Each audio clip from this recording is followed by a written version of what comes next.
aussi que cet ouvrage pourrait être l'évangile de Barnabé, un texte dans lequel Jésus citerait l'avènement du prophète Mahomet. Quoi qu'il en soit, le manuscrit a été placé sous haute protection. Il serait estimé à plus de 17 millions d'euros. Cette Bible soutient que Jésus n'a pas été crucifié, le Vatican est sidéré. Cette Bible a été découverte et gardée secrète, en 2000 et contient l'évangile de Barnabé, un disciple du Christ, qui soutient que Jésus n'a pas été crucifié, qu'il n'était pas le Fils de Dieu, mais bien un prophète.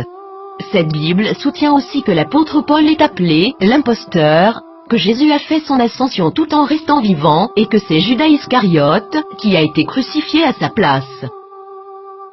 Authenticité selon les rapports, les experts et les autorités religieuses, à Téhéran, insistent sur le fait que le livre est un original. Il est écrit avec des lettres dorées, sur du cuir relié et il est écrit dans la langue araméenne, qui était la langue parlée par Jésus. Le texte principal maintient une vision similaire à celle de l'islam, contredisant les enseignements du Nouveau Testament de la chrétienté. Jésus a aussi prédit la venue du prophète Mahomet, qui a fondé l'islam, 700 ans plus tard.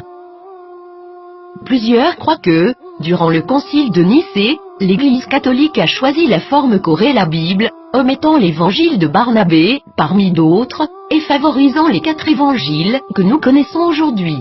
De nombreux textes bibliques ont commencé à faire surface depuis ce temps, incluant ceux de la Mère morte et les évangiles gnostiques, mais cette Bible semble tout particulièrement inquiéter le Vatican. Qu'est-ce que cela signifie pour les religions chrétiennes et ses adeptes? Quelque chose d'inconfortable. Le Vatican a demandé aux autorités turques de pouvoir examiner le contenu du livre. Maintenant que ce livre a été découvert, accepteront-ils cette preuve? La nieront-ils? L'appelleront-ils un mensonge musulman, comme l'a fait le magazine Truth en 2000?